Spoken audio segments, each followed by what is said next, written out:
Word up. In the bar, Goldie signing for Kasino. Deaf Galaxia. Okay, DJ Cybex walking in through the valley. It's raining, of course, just like in London, so Goldie's not going to see the sunshine, but Consort Hotel. This is where I saw Mr. C play, oh man, when was it? 4 years ago, I think.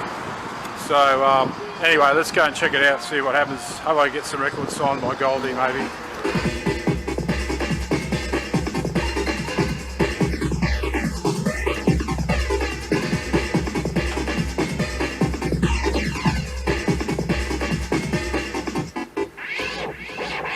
Cybex just came into the event. First guy I run into, a cool cat. He basically, he's trying to remember where. Yeah, there's certain times that we met there, both into the music. And a younger guy, but a real appreciation for artists like Underground Resistance and many other forms in music with house and stuff. And this is James Hillen, so g'day, yo. What up, James? Yo. You've been organising some events and stuff through the times. Went to a car park gig that you did that was alright, but you've been doing other things too. Tell us about some of your thoughts, recollections, and where you're headed with these ideas. Yeah, with the events we're going to start to do, it's really, I guess, crossing over between the rave and the doof scene, because they're sort of two of the bigger, you know, that's what people want to get back to. We really want to support the clubs and do some gigs in the city still, but we want to get back to the park gigs and the outdoor gigs, because everyone loves that. And also I think this lockout law thing of 3 a.m. is still really fucking the city, and people have just grown to accept it because it's been in so long. But you know, now that the borders have opened up, we're trying to get the tourists back in and that sort of thing. You know, we need and the new generation of kids are coming up as well. So I think we need these 3 a.m. lockouts taken off, and we need 24-hour public transport within a decent radius of the city, at least on weekends. So so I've been doing some work here in the venue we're at, Prince Consort, and Greaser, and there's I guess some people involved with this venue, like Mike Watt and the owner Jason, have been involved with the industry on I guess a higher level in Brisbane, and they have some connections and some clout that might help us to make some changes in that sphere. So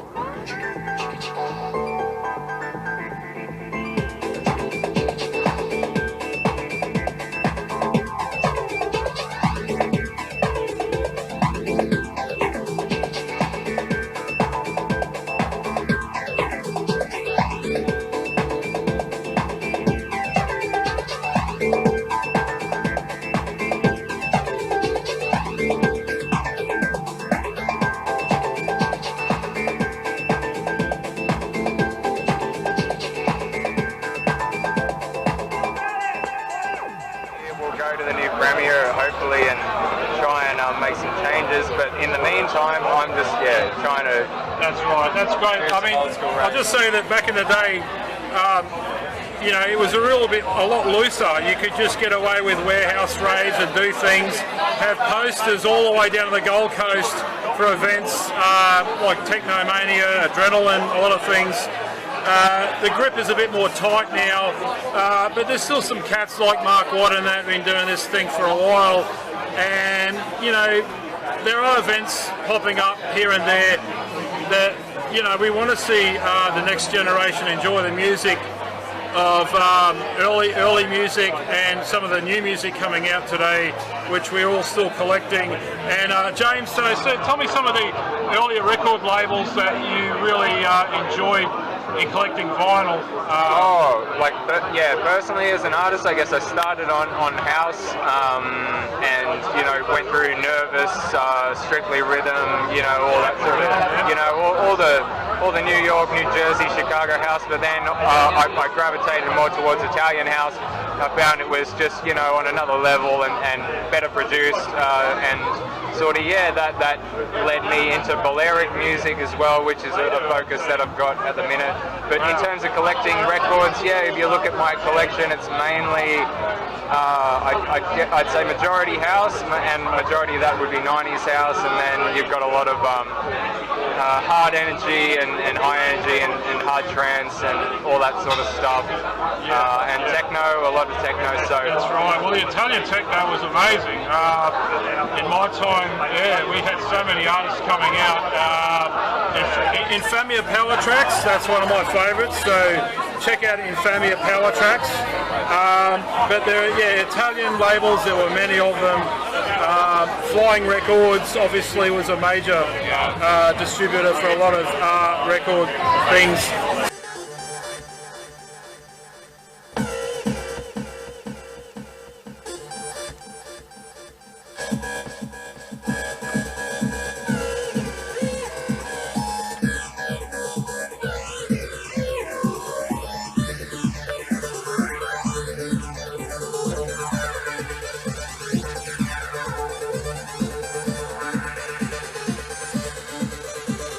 So, and with the Detroit side, so tell me about your Detroit. What's some of your favourite Detroit artists? And well, Detroit, yeah, like it wasn't really anything that like I was never that big on like Detroit, the classic Detroit stuff, I would say.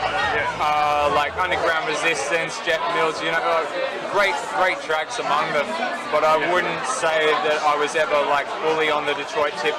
But you know, you took your, so yeah, you discovered the rhythms and enjoyed the cusp of the sounds, and then went further into the deepness of collecting to find what your favourite sound is with maybe some Detroit influences. Well, no, definitely. What I look for in like there's a lot of good Detroit stuff with that Detroit soul that was made outside of Detroit and maybe was never even marketed as Detroit techno, but you listen to it and it's got that sound. So like Gel Ford, for example, on Primate Records, you know, he wasn't from Detroit, he was from Europe somewhere, but you know, that's the sort of stuff I like. But I think that the Detroit originals, I guess their insistence on, you know, going, you know, it all started in Detroit, it's just these guys. I think they maybe should, you know, think about expanding and looking at all the artists all over the world that are making this Detroit sound as well. But yeah, you know, I understand that they're extremely proud of it and where it came from and everything else that's come out of Detroit. Yeah, but you know, all the other stuff that's made outside of Detroit seems to fall under the radar. So yeah. Well, look, yeah, it's just we could go forever with the music, and we've both been collectors for a while. Me for a long time, Sweets for a bit less time, but he's really had a positive projection of getting music out again to the people, and that's why he's doing these events and pushing things. And I think it's great in this time to be doing that. So well done, DJ Sweets. Well, it was DJ Sweets. Are you still Sweets, or you change your name? No, just James now. I've got a lot of different aliases. I got a few. At the moment, it's SuperJim Z for House Up, Whistleblowers for Gabber and Hardcore, and then DJ Keyblade for like Psytrance and shit. So I've always got a bunch of aliases. So well, it's like me. It's like me. I got the Scrubby Car 14, which is my producing stuff. Fucking hell, Losatron, and you know, DJ Cybex, my DJ mixing shit. So anyway, we're here, we're going to have a good time, and yeah, peace out, and thanks again. DJ Sweets, original. Thanks, Cybex.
job, mate.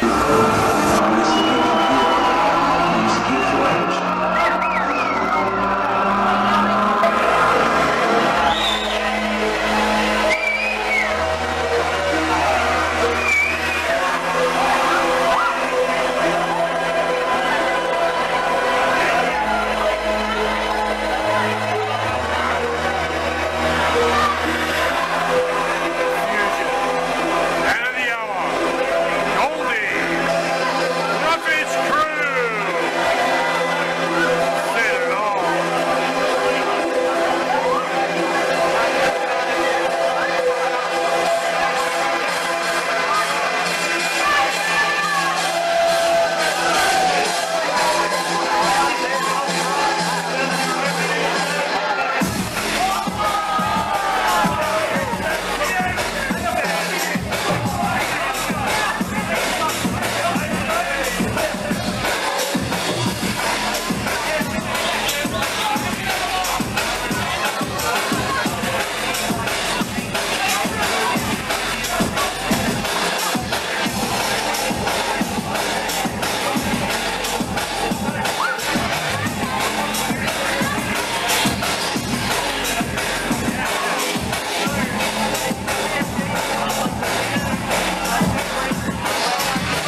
ausgeschlossen. Und jetzt aufgepasst!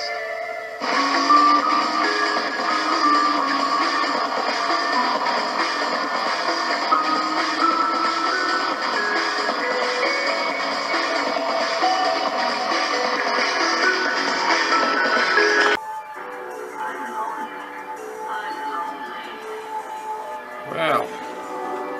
After meeting this nice young couple there that night, Junior Graphics Fresh Air is their debut LP and they're working on a new one. But this one is very, yeah, quite tranquil and nice. It's got its jazzy moments and a Boards of Canada style in there, some down hip hop, just takes 2 beats and some nice piano keys throughout. A great debut release from Junior Graphics, Fresh Air.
DJ Cybex back at the Jungle Gig. I just ran into my mate, Low Key Operations, and he's got his copy of Angel to get signed, hopefully.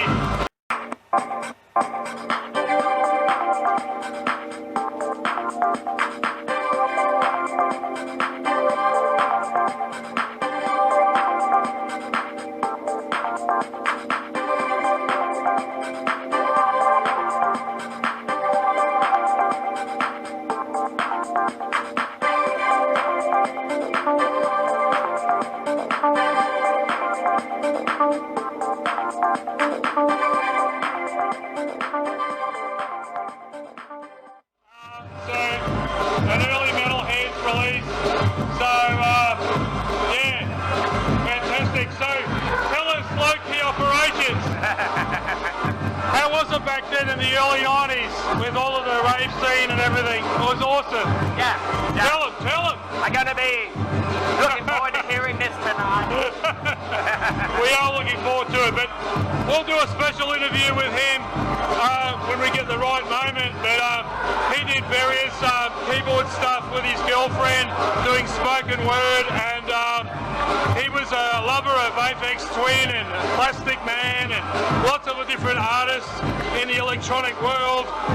But our jungle love for 4Hero was immense, man. So and Pesce and all these other artists, Nookie and all that. Goldie, Roughage Crew, 4Hero. Yeah, Wax Doctor, Alex Reese. Yeah, fantastic. So a big word up and a send out from us to Eurojack, who's one of our other jungle buddies. Out to you, brother.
Thank you.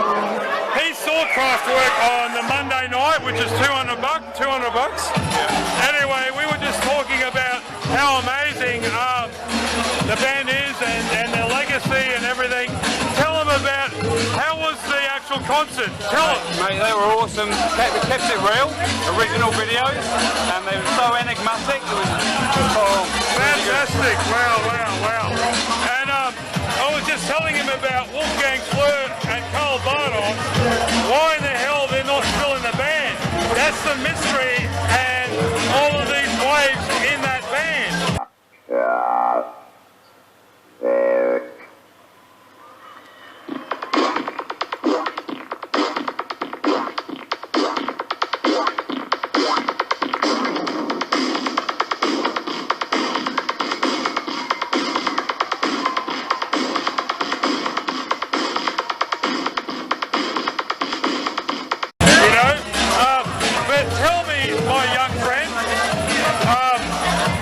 What was your first Kraftwerk track you heard, and what effect Electro had on you? Probably Tour de France. When I first heard that originally, it was an awesome track. Yeah, Tour de France. Mate, they're the pioneers. Oh, absolutely. They were amazing, yeah? If we didn't have them, we wouldn't have a lot of electronica would have happened, but their influence into electro and all of these space beats definitely made a pathway to everything that happened. So yeah, tell me why you're here tonight. Why have you come and seen Goldie? Yeah. I grew up with Goldie and LTJ Bukum. Had to come. But mate, they're in Brisbane. You got me done. So fantastic. Pioneers of jungle and drum and bass back in the day, and they're here in Brisbane. Fantastic. And we've waited a while. I mean, I've waited 15, 20 years for this. Yeah. So as you've waited. You grew up here. No. I'm English. But so you grew up through the 90s race scene, obviously. Yeah. So I used to see Goldie back in London in Hoxton Square at Bluno. It was a great event. He's an awesome pioneer of jungle, and he's in Brisbane, so yeah, it's good. Fantastic. And what were some of the nightclubs back then that you remember? So, what were the names? LTJ used to do with Ministry of Sound. Yeah, Ministry of Sound. That was good. And Goldie was the Bluno. Goldie was the Bluno sessions, which was basically on a Sunday at Hoxton Square. Yep. Alright, so a bit like this. You're the perfect guy, because I'm going to pull out the records that basically I had signed, because I'm a big fan of 4 Hero, yeah? So we can see here. Green Rider. You used to see Groove Rider and Fabio back in the day. Groove Rider and Fabio. Rage is the club in London. You saw them there live, yeah? Wow, fantastic. We got punters looking at the records now. So that's a rough and true one. That's a big money record now. This is early hardcore, yeah?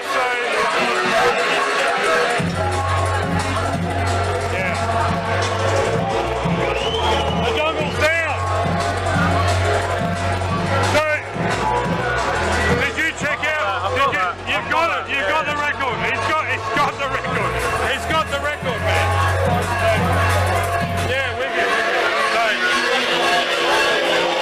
What's the track? It's dark, but we can see all of the artists on here. Yeah.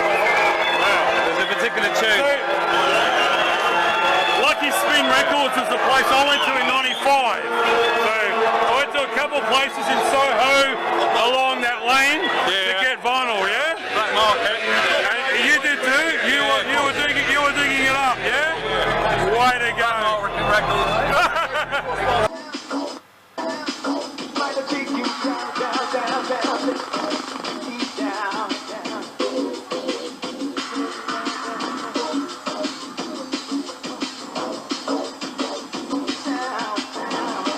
Alright, so we're panning out from this amazing little picture. And this little picture, I met a little picture man, very cool little guy, that basically saw my moving Shadow t-shirt and said, yo, I love it, bro. And he comes from Brisbane and he has his own love and sounds from a time in the 90s. Now tell me about electronica in the 90s. What were your favourite bands and what happened? Like what happened? Massive Attack happened and Portishead happened and then Left Field happened. Left Field, of course, yes. And down that well you go, you know, and it's all dance and it's all nice and Amazing, amazing. So you basically encompassed the sounds and basically were focused on where do you get this music? How do I record this music? Future Sound of London, we were talking about them. How amazing they were, right? They were big. Papua New Guinea was a big hit, you know, of course. 808 State, all that stuff. 808 State, so 808 State is another fantastic. LFO is another one. So tell me about that UK bleep sound. And what made you love that? Like, the UK bleep, I mean that was LFO, yeah? That was didn't have to think about too much stuff and it's just like you connected with it, you know, like... Well, it's like you connect with, like I was saying, we connect with Kraftwerk. Kraftwerk where you know, without them, we wouldn't have had a lot of these things happen, I think, you know. They were like a blueprint to a lot of stuff. So tell us about your admiration for Kraftwerk. Well, it goes in before then. I came on to Kraftwerk really late and I was just an Aussie kid, rock and roll, you know, beer barn stuff, and then suddenly my world expanded into electronica and it was like, oh my god, everything happens around this stuff as well, you know, so... and then you look back, you go researching back and think, who are the pioneers of this sound? And the pioneers go all the way to that early experimental, you know, the Moog and all that sort of stuff that happens, you know? Absolutely, absolutely. And then, like we're hearing tonight, the jungle music of Goldie, Wax Doctor, Alex Reese, I used to like them, Pesce. There's a list, you know, there's a big list. Groove Rider, Fabio, you know, all the guys, they brought out their own sound with the London, the sound of its own London, and basically, it's a groove, man. It's just another groove again. Completely new sound though for its time, wasn't it? You know, like, oh my god, what is this? This is pioneering. This is something else. You know, like it's something else. It is something else, and the sub bass is something else too. Like with the low reverberations and the sound through the speaker, making that sort of like, and then the snappy beats. You got that snappy beats, but then on top of that, you got atmospheric sounds, So those atmospheric sounds basically have a journey like trance did, right? Right. It's fantastic to listen to when you're in a plane travelling overseas. Absolutely, man. It's transcendental, you know. It's like, oh my god, there's another space and time happening here. So Oh, wicked, man. Well, thank you once again, bro. Word up. We're at the event and we're loving it. And thank you, yo.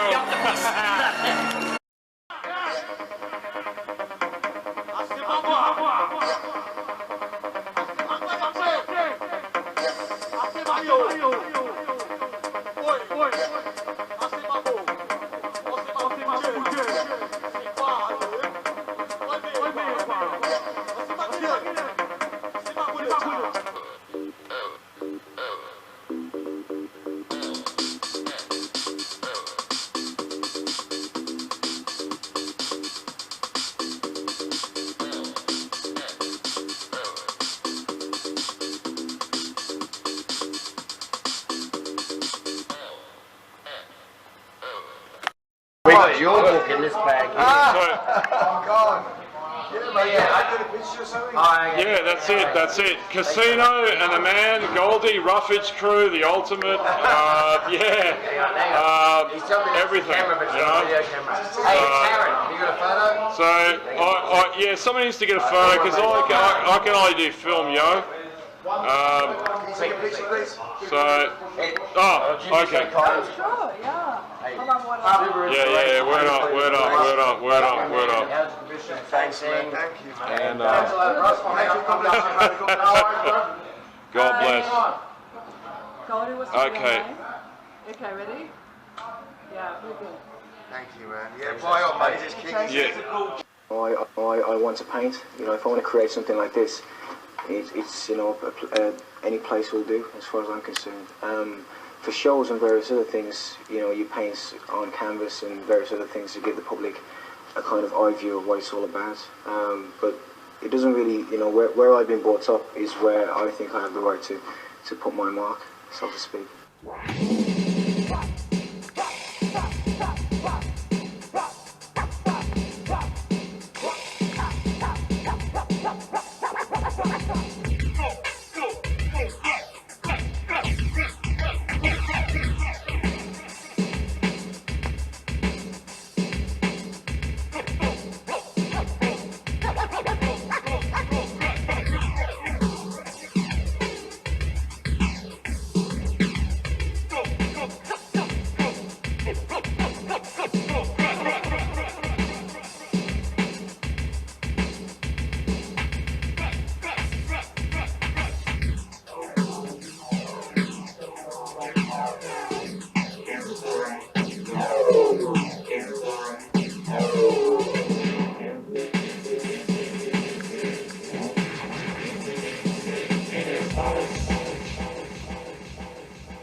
A great rapper, old friend of mine, Kasino, has rocked up at the jungle event today, which I didn't expect to see him today, but here he is. And word up to my mate, and tell him about, well, let's just do a little recollection about your early days with music and back at the coffee shop. Tell us about, you know, boy, Brendan White and all of the cats, you know, how exciting was it? I always remember Brendan when he'd do those jumps onto his back and then pop up again. It's like destroying his body. And I just look at it, I'm like, man, you're going to regret that when you're 50. And the poor bugger, when he lost his arm working for the railways.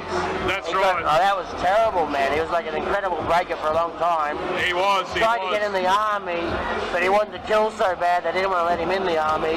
So he tried twice and got knocked back twice. That's right. You're not meant to tell them why do you want to join the army, because I want to kill. You know, but what I remember was the fish and chip shop, and the way, you know, you could just hang in there and do graffiti and watch the guys on stage do windmills and everything. And at some point, the graffiti artists would sort of talk amongst each other, maybe go out for a bomb, and you know, bring in designs of graffiti, you know. So that was another thing too that we enjoyed, Bribe and that, you know. To me, it was a great time, and it was interesting in the way that even though it was a Christian coffee shop, they didn't really do the hard sell with all that sort of stuff. And Mum and Dad, as they used to be called, you know, it was a good spot, man. It was good fun, but it didn't really, it wasn't like a heavy dogma, you know, trying to get you into the whole thing. It was just, you know, give kids a safe space, and it was heaps of fun. That's right. And Kasino is taking graffiti quite seriously.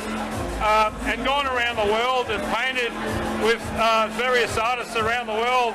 Just tell me some of the experiences and the people that you saw and met over there. Okay, so the first time I went to New York was '92, and I stayed for 3 months. I'd scored a cash bag of $2,800, and the ticket was $1,200. So I had $1,400 basically for 3 months. Wow! I was staying in a squat in the. I stayed in actually a backpackers for a while. And you got to rough it, don't you? Yeah. Well, the first week I stayed there. I did a mural for them, so I got free accommodation. And then I had some friends that lived in the Bronx in a squat, and they hooked me up where I stayed there.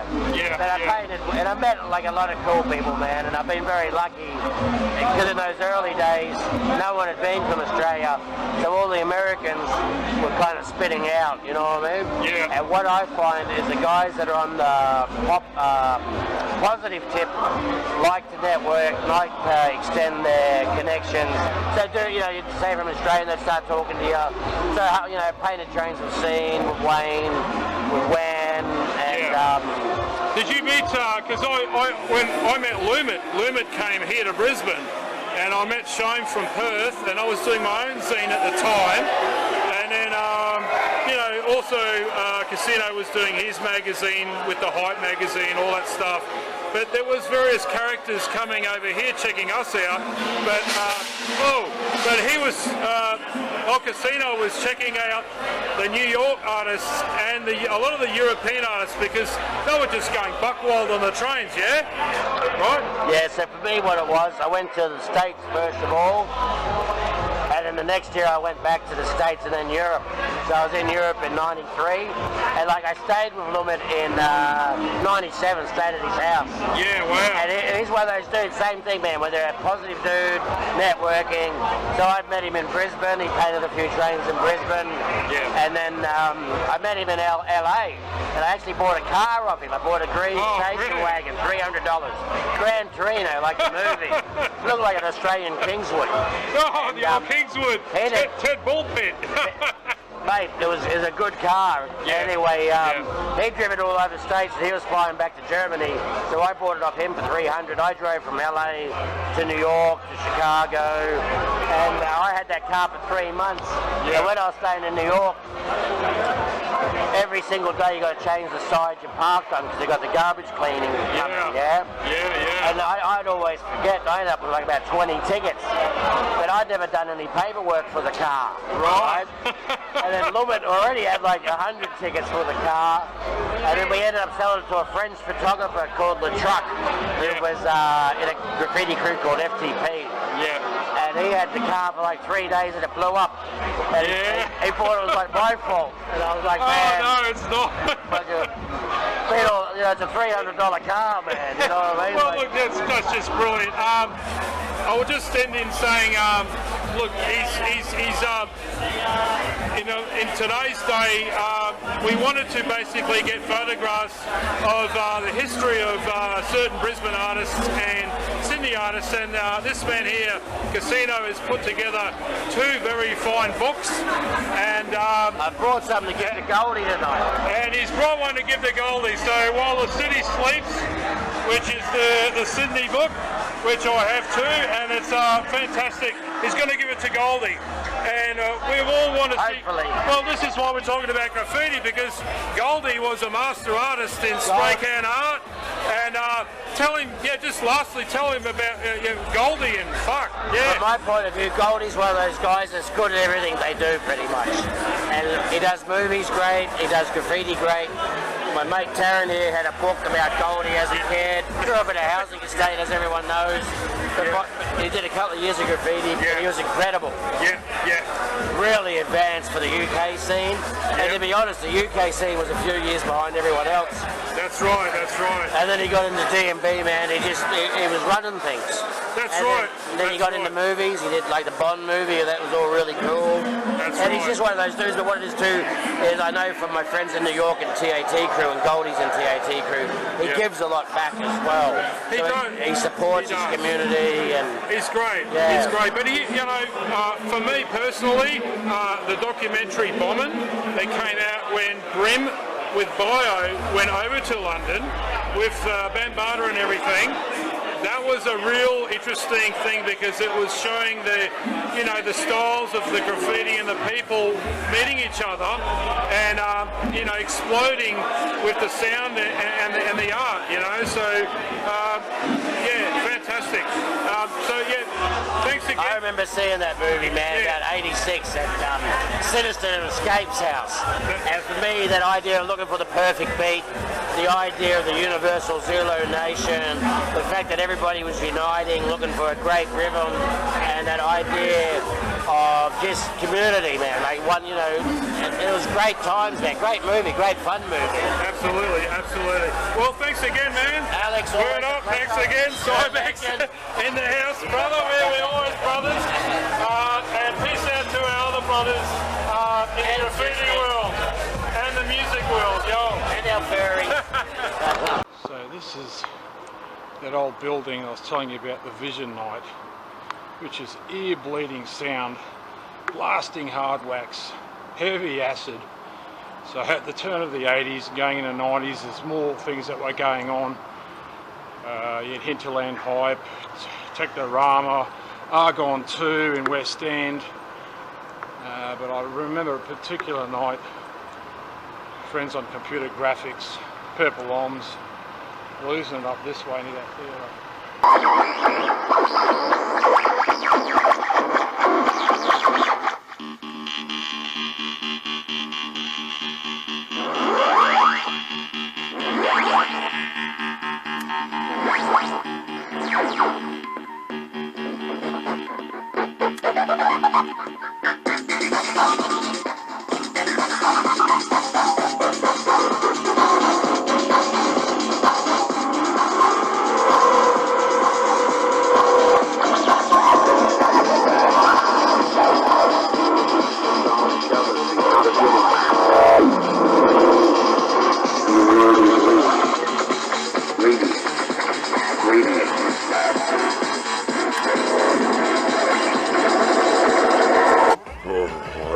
What a night.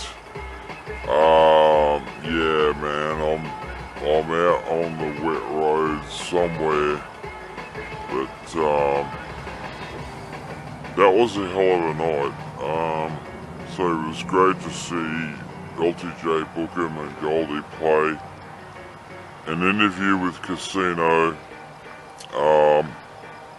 Jumped in and friends with low-key operations and a few other cats there that I met, some younger people into the music and just sharing the vibe.